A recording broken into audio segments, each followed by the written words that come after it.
Chika Marie.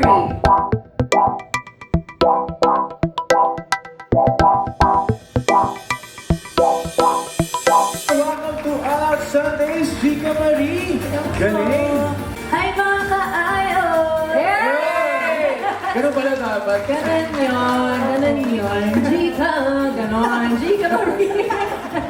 Chika mo naman sa amin kung ano yung inspiration mo sa single mong Lutang at Pangalan. So, yung Lutang ko, yung share ko lang, first song ko ever.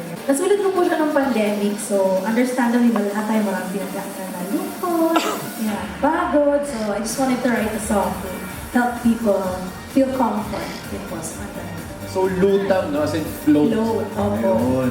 So, Chika Marie, saan ka ba namin mapapakinggan at mapapanood? So, lahat po ng aking social medias is at Chika Marie. So, J-I-K-A Marie. Yes. Outro.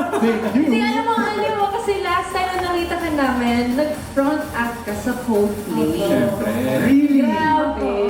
Wow! Napakaganda ng mga kanta. Kaya naman guys, wag ninyong makakalimutan na suportahan ang music ng Chika Marie. Yes! Thank you so Balik ka much. sa US, ha?